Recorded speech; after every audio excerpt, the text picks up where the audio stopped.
আমাদের রাজ্যের কৃষি দপ্তরের কৃষি স্নাতক সমিতি, সাধারণ অফিসাররা এই সমিতির মেম্বার, তারা একটা উদ্যোগ নিয়েছে। আপনারা জানেন আমাদের রাজ্যের ছোট্ট শিশু মনুশ্রীর পাশে ওরা দাঁড়িয়েছে এবং মনুশ্রীর একটা এমন একটা রোগ যেটা কয়েক হাজারের মধ্যে একজনের হতে পারে। আমরা সেই জন্য সিদ্ধান্ত নিয়েছি। আমি এমনি আমাদের সমিতি তাদেরকে অনুরোধ করেছিলাম, যেহেতু অন্যরা ওর পাশে দাঁড়িয়েছে, আমাদের কৃষি দপ্তরেরও যারা অফিসার্স কর্মচারী রয়েছেন তারা যার যার সুবিধা মতো তার পাশে যেন দাঁড়াতে পারে, তাকে কিছু আর্থিক সাহায্য দিয়ে যেন ওর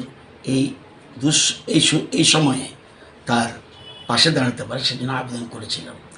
আজকে কৃষি স্নাতক সমিতি তারা, যদিও তারা আরও তাদের সংগ্রহ হচ্ছে, তারা আজকে মনুশ্রীর বাবার হাতে আমার সামনে 3 লক্ষ টাকার একটা চেক ওনার হাতে তুলে দিয়েছেন, যাতে এই দুঃসময়ে আমরা একটা মেসেজ যাবে যে আমরা তার পাশে আছি। যদিও বহু চেষ্টা চলছে, অন্যান্য লেভেলও বহু চর্চা, আমাদের মাননীয় মুখ্যমন্ত্রী চেষ্টা করছে, আমাদের প্রাক্তন মুখ্যমন্ত্রী চেষ্টা করছে, অন্যরাও চেষ্টা করছে। আমি সামান্য সাহায্য আমিও করেছি, কিন্তু সবার সাহায্য ছাড়া আমরা দেখেছি করোনার সময় আমাদের রাজ্যের মানুষ কীভাবে পাশে দাঁড়িয়েছে। যখন বিরাট বিরাট দুর্যোগ হয়, ফ্লাড, এ সময় আমাদের রাজ্যের মানুষ সবাই এক হয়ে যায়।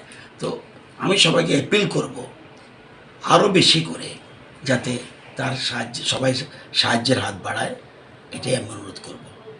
আমি চাই দ্রুত আমাদের মনুশ্রী সুস্থ হয়ে উঠুক। আমার দেশের স্বাদ গন্ধ আমার সবচেয়ে প্রিয়।